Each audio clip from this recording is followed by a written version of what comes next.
Morning. I'm Arlie Powell. I'm here in the fig orchard at Petals from the Past Nursery, just to give you some ideas, those of you who enjoy gardening with figs, the different varieties. Our harvest season, we're now into late August, and the harvest season is about ended, but I wanted to show you just a few trees that do have some late fruit and give you some ideas. Figs generally are self-fruitful. The type that we grow in the southeast are called common figs, and Celeste and Brown Turkey are two of those that have been grown in Alabama forever. What we've done here at Petals is that we have brought in a lot of new selections, and we constantly evaluate new ones to see which are better than the old ones, or if they are, and put those into the mainstream for gardening. People who enjoy adding another fig of some type. Just keep in mind on figs, usually the lighter the color of the fig, the less shelf life you have when you harvest the fruit. Darker the color, it tends to have greater shelf life. This is one of our late selections. It's been very popular. It is called Green Issue, and the fruit takes on, as you can see right here, a beautiful green color, but when you cut the fruit in half, it has a beautiful strawberry center. It has a very, very nice, delicate flavor. Wonderful fruit. We have had good success in our planting here at Petals, and I would highly recommend this one. We feel that figs are an appropriate tree fruit from about Birmingham south. Of course, if you create a protected environment for figs, it's like pears and peaches grown in Europe. You put them behind a protective wall and so forth. You can grow them in somewhat of a little microclimate. So you can grow them a little further north in Birmingham if you afford great protection. Otherwise, that's pretty much the fig belt from about Birmingham south. They are, as I mentioned, they're self-fruitful. They do great. These trees are about in their 10th year. They're fixing to go into the 11th. And normally we harvest from about 150 to 200, occasionally 250 pounds of figs per plant, and it depends on many factors. Rust that you get on the leaf is one of the problems that the gardener has to deal with. It causes defoliation. We do use different things, wettable sulfur and other things that are legal on these to delay the onset of rust so that we can maintain this foliage as long as possible. But figs have an uncanny ability to drop their foliage if you're not supplying them with water and if you don't have something to help a little on rust. But they're a wonderful fruit, a biblical fruit. They go way, way back. And what we're trying to do here is keep introducing types that have an advantage to be grown in Alabama and across the southeast. Now, one of the things I would also like to mention is that I have fruits, and I'll show you some of the brown turkey. We mentioned Green Issue here. We have Alma that's available, brown turkey, and possibly one other selection. I think one of our new ones that is named Lsu Black. But let's take a look at the tree over here right now. It's called Alma, and I'm going to simply move over to my left and show you some other features on it. I want to continue with our fig discussion here. This is one of the selections that we brought out of Texas. This one was developed at Texas A&M University, and it's called Alma, A-L-M-A. It is a wonderful fig. Maybe not as good a shelf life as some of the dark colored figs, but for garden use, it's fantastic. It does, as it ripens, develop a little open eye, but that open eye tends to be filled with a drop of honey. And it has fantastic flavor. I'll cut some in just a second just to show you basically what the fruits look like. But this again is quite cold hardy. It's been cold hardy for us here in central Alabama.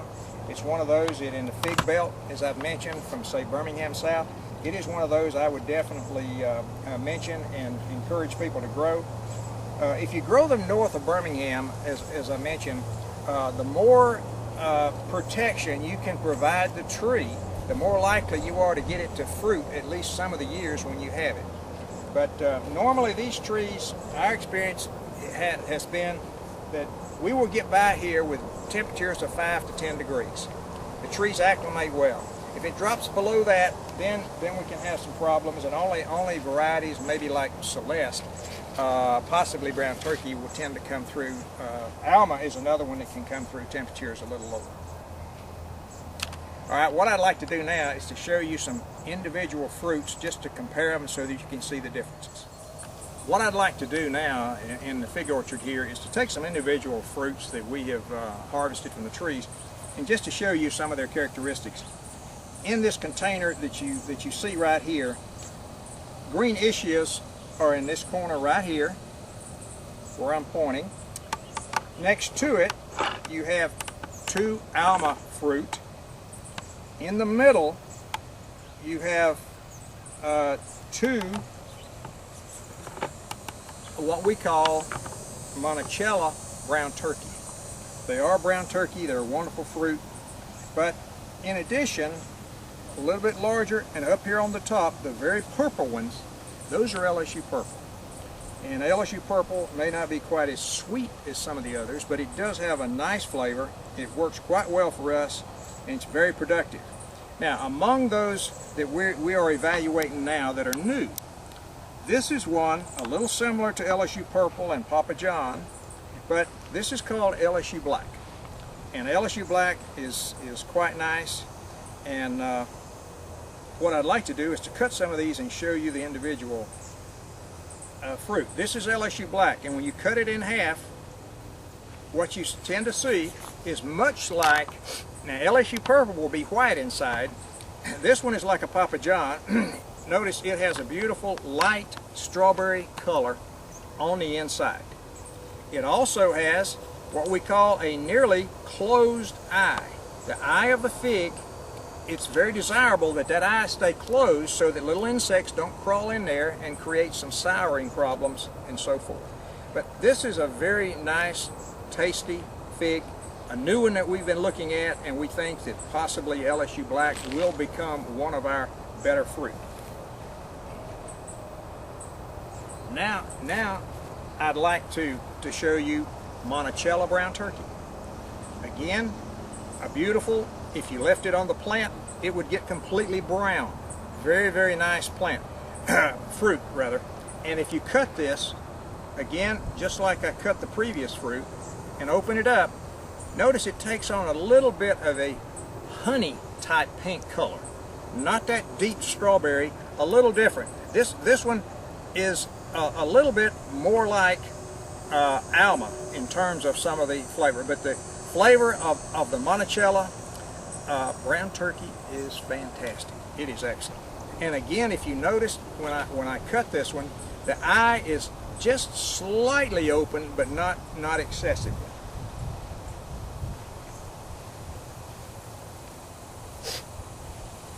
What we have here now is the Alma. Alma basically is a light colored fig, but it does have stripes. When it stays on the plant long enough, you can see some of the coloration here. But when you cut it, it has somewhat of an open eye, as you may be able to see.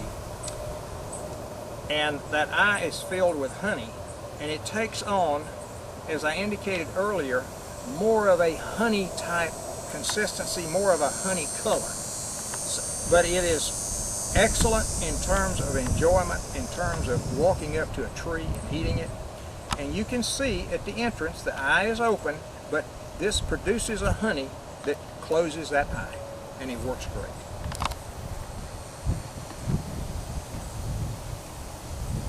Now what I'd like to show you is the Lsu Purple. Lsu Purple, look at the eye on this one, essentially closed. It's a little more elongated type with a narrow neck, has a short stem, makes it a little more difficult to pick, but this is one of the most durable figs that we have. The shelf life on this one, a week to 2 weeks. It's nice if you refrigerate it. Most of the shelf life on the others will be from about 2 days to 5 in general. But notice when I cut this one, it's beautifully this time of year red all the way out on the stem. Makes a very attractive plant, produces 200+ pounds per tree, and when you open it up, notice It's a very light speckle color. There's a little bit of pink scattered throughout the individual fruit, but it takes on not that strawberry color, but more of a honey mixed with pink. Now, I have not yet, I wanted to mention to you, each one of these little structures in here forms an individual fruit.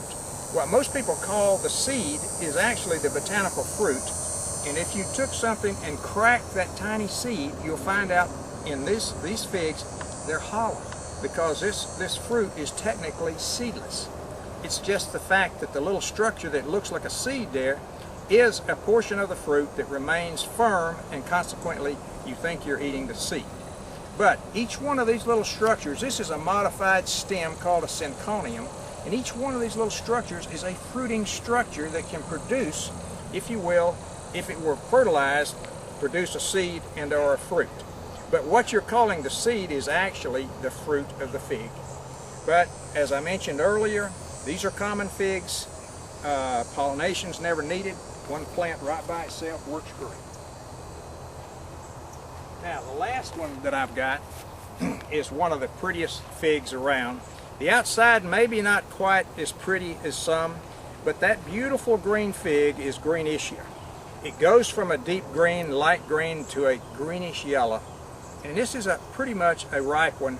Notice the eye tends to open somewhat, a little undesirable, but so far that has not been a major problem for us. But when you cut this fruit, it is probably one of the deepest red colors that we have on any of them. It is absolutely gorgeous. And if you look, you notice that, the flavor is fantastic. You can slice this fruit, put it on a nice plate with other salad items, and the presentation, the beauty is absolutely fantastic, and it's matched by the quality of the fruit. But this is a late one. We harvest this one very late, so it's one, if you had it in your garden, you'd be able to pick usually right on into late August and early September.